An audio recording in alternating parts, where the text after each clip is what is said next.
Salut, coucou la famille, j'espère que vous allez bien. Par la grâce de Dieu, moi ça va super également. Donc on revient pour une toute nouvelle vidéo. C'est vrai que ça fait longtemps que on n'a pas posté par ici, mais ce qui est sûr c'est que je suis là et je suis de retour pour une nouvelle vidéo. Et aujourd'hui la vidéo va s'intituler va parler en fait de la nouvelle création. Donc ça veut dire quoi la nouvelle création? Voilà, qu'est-ce que ça veut dire être né de nouveau? Et donc je vais me baser bien évidemment sur la Bible, mais je vais aussi me baser sur les livres, en tout cas deux des livres assez profonds de mon père, l'apôtre Yvan, que je vous propose ici et que je profite par la même occasion de vous inviter à vous en procurer. Donc ça c'est l'un de ces nouveaux livres, La ceinture de la vérité, soyez conscients de la vérité qui libère.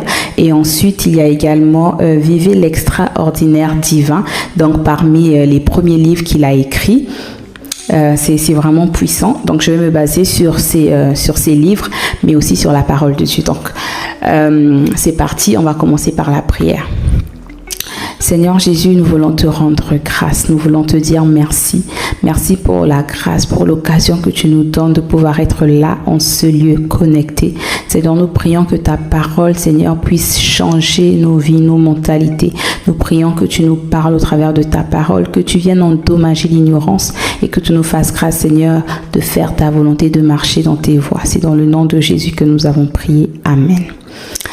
Amen. Alors, la nouvelle création, qu'est-ce que ça veut dire? Pourquoi on parle de nouvelle créature? Déjà, la parole nous le dit, la Bible dit dans 2 Corinthiens 5 au verset 17, « Si quelqu'un est en Christ, il est une nouvelle créature. Les choses anciennes sont passées, voici toutes choses sont devenues nouvelles. » J'avoue que ce verset était l'un des versets qui m'a bouleversée depuis en fait le début de ma conversion. En fait, je me disais, mais comment ça peut exister? En fait, j'étais un peu comme Nicodème. Je me disais, mais ça veut dire quoi être né de nouveau? Ceux qui savent pas c'est qui Nicodème, je vais vous mettre les passages juste affichés. En fait, c'est un homme qui se questionnait, qui se posait la question lorsque Jésus lui a dit que pour celui qui veut voir le royaume de Dieu doit naître de nouveau.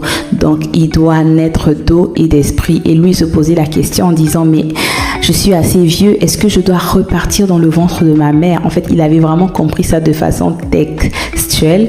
Et donc, moi, je me questionnais, je me posais des questions aussi lorsque j'ai donné ma vie à Christ. En fait, il faut savoir que j'ai donné ma vie à Christ avant de savoir que lorsqu'on est en Christ, on devient une nouvelle créature, vous voyez? Donc, lorsque j'ai pris connaissance de ce verset, en fait, je me suis dit, waouh, Seigneur, qu'est-ce que ça veut réellement dire être né de nouveau? Et je me suis beaucoup appuyée sur ce verset aussi, surtout lorsque mon passé voulait m'appeler, lorsque les gens m'identifier toujours à mon passé, lorsque les gens se disaient voilà, on va voir où elle va aller, on va voir ce qu'elle va devenir, on va voir combien de jours va durer son affaire de Dieu. En fait, je me questionnais, mais après cette parole venait m'encourager pour me dire toutes choses sont devenues nouvelles. Donc à chaque fois que j'entendais des voix ou à chaque fois que les gens venaient me rappeler mon passé, en fait ce verset je l'avais vraiment compris en mode toutes choses sont devenues nouvelles. Ça veut dire que je suis devenue nouvelle. La Jessica que vous aviez connue auparavant, en fait, n'est plus. C'est une toute nouvelle Jessica et c'est vraiment comme ça que j'ai fonctionné. Et c'est en plus le temps passé que je me suis rendu compte que en fait, je pense l'esprit a rendu témoignage à l'intérieur de moi que c'était effectivement ça. C'était la bonne façon de penser, c'était la bonne mentalité, le bon mindset à avoir.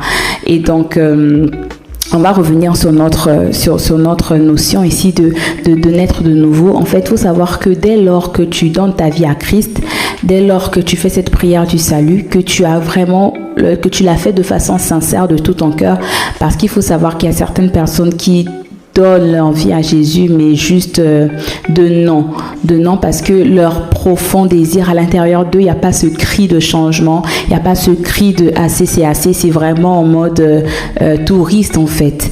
C'est pas de ce type-là dont je parle. Je parle vraiment du fait que tu reconnais que tu as vraiment besoin de Dieu et tu as reconnu qu'il y a quelque chose, que tu as besoin de Christ, tu as besoin d'être changé, tu as besoin d'être transformé et que tu as donné ta vie à Christ en fait. Dès lors que tu l'as fait, il y a quelque chose de surnaturel qui s'est passé. Qu'est-ce qui s'est passé? Ton corps n'a pas changé. tu as toujours la même couleur de peau, tu as toujours la même couleur, voilà, au niveau de tes yeux, etc. Mais dans le spirituel, il y a eu un grand changement. C'est d'ailleurs pourquoi on dit que lorsqu'une âme revient à Christ, il y a une grande fête. Donc dans le spirituel, au ciel, il y a une grande fête. C'est vrai que sur terre, peut-être qu'on n'a pas eu à fêter ce jour-là, mais il faut savoir que dans les cieux, il y a eu une méga fête. Pourquoi? Parce que l'enfant de Dieu est revenu à la maison. Voyez? Donc, ça veut dire que lorsque tu donnes ta vie à Christ, il y a un changement qui se fait. Le Saint-Esprit, Dieu, par son esprit, vient habiter en toi. Et l'Esprit de Dieu vient s'unir à ton esprit. C'est pourquoi on peut dire que celui qui est en Christ, il est une nouvelle créature. Les choses anciennes sont passées et toutes choses sont devenues nouvelles. Et en fait, tu formes un avec Dieu. Tu vois, tu formes un avec Dieu. Ton ADN change, ton ADN spirituel change. Le sang qui coule en toi, ce n'est plus le sang, voilà, de tes pères, de tes ancêtres. C'est maintenant le sang de Jésus. Tu vois, le sang de Jésus. Et donc, tu dois être conscient de cette vérité. Alors, lorsque tu donnes ta vie à Christ, pour revenir à ce dont je parlais, lorsque tu donnes ta vie à Christ, la couleur de peau reste la même, mais ton esprit a changé. Vous voyez, ton esprit a changé, tu reviens à l'origine, à ton vrai toi. Il faut savoir que lorsque Dieu a créé l'être humain dans le livre de Genèse, il a dit que l'homme soit créé à son image et à sa ressemblance. Donc dans la pensée de Dieu, Dieu a toujours voulu que l'homme soit comme lui. En fait, là, que sa création soit comme lui. Donc, dans la pensée de Dieu, avant le péché, avant que Adam et Ève pêchent, en fait, l'homme avait été destiné à être comme Dieu. Et lorsque tu donnes ta vie à Christ, tu es en train de revenir à ton original. Tu reviens à ta vraie nature. Ça veut dire quoi? Ça veut dire que, en ce moment, lorsque tu n'es pas en Christ, tu n'es pas naturel. Ce n'est pas ta vraie nature. Tu n'es pas original, comme je peux le dire. Ce n'est pas toi. Ton vrai toi, c'est en Christ. Parce que c'est Dieu qui t'a créé. Tu viens de Dieu. Tu es une créature de Dieu. Donc tu viens à Christ, ton esprit change, ton esprit s'unit à l'esprit de Dieu. Voilà, tu n'es plus la même personne. Dans le spirituel, on sait. En tout cas, l'ennemi, les démons, tout le monde, les anges, le monde spirituel sait qu'il y a une lumière qui vient de s'allumer. Et cette lumière, c'est toi. Maintenant, le défi, en fait, revient au fait que souvent, on ne prend pas conscience. On n'a pas cette conscience-là que ça a changé. Et je me rappelle d'une des choses qui avait bouleversé ma vie, ou qui a bouleversé, ou qui m'a vraiment permis de comprendre cette notion de la nouvelle créature. Avant de donner ma vie à Christ, il y a une parole que l'une de mes amies m'avait dite. Elle m'avait dit: Jess, tu sais qu'en Christ, tu peux redevenir vierge. Je me suis dit de quoi elle parle en fait, parce que c'était impossible. On le sait de façon humainement parlée. Lorsque tu vas vers les hommes, ben, en fait, c'est fini. Tu ne peux plus redevenir vierge. Non, c'est fini. Mais là, elle me disait: en Jésus, tu peux redevenir vierge. Et je me suis dit: waouh, ok, si tu me dis ça, je veux connaître ce Jésus qui a la capacité de le faire. Mais en fait, aujourd'hui, je viens de réaliser qu'elle avait effectivement raison, parce que lorsque tu viens à Christ, en fait, ton passé est effacé.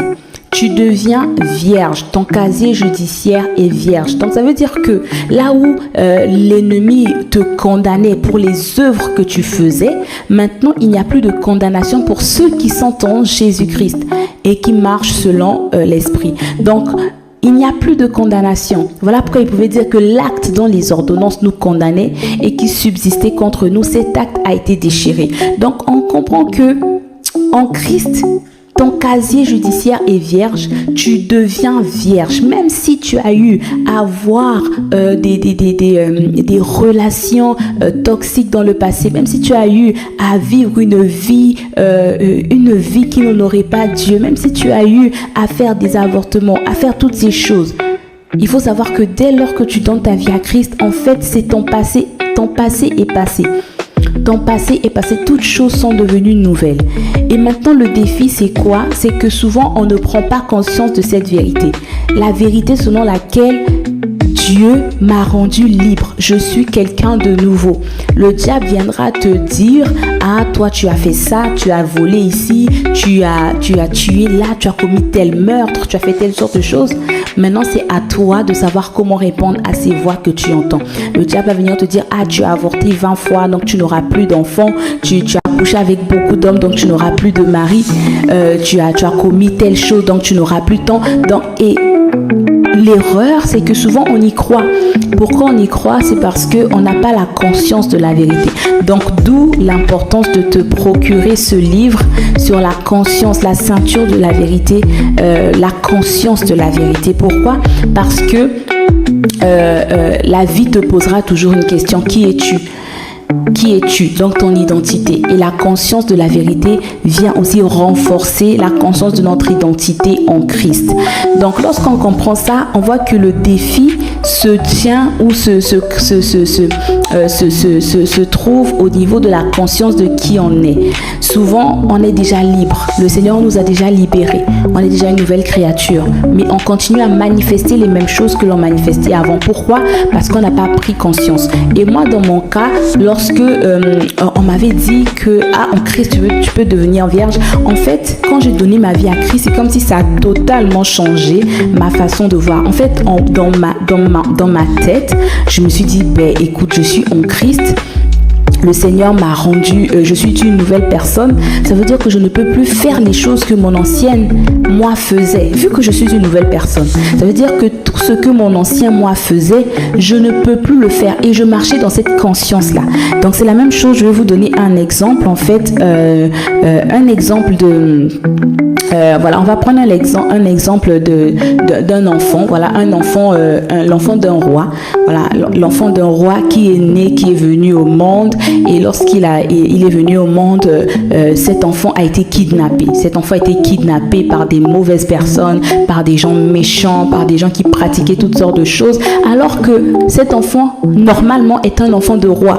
Mais à la naissance, l'ennemi, les gens de mauvaise foi, de mauvaise vie ont kidnappé cet enfant. Et cet enfant a vécu avec ces personnes pendant 40 ans, pendant 50 ans, pendant 60 ans.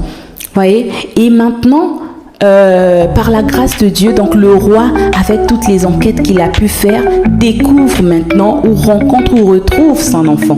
Mais dites-moi, on est d'accord que l'enfant, bien qu'étant fils d'un roi, n'aura pas le même mindset que l'enfant du roi qui a grandi dans le palais royal. Vous voyez, il aura toujours la façon de se comporter de ses bourreaux. Il va peut-être manger de façon bizarre. Il va peut-être s'habiller de façon bizarre parce qu'il a vécu dans ça pendant 40 ans. Maintenant, c'est au roi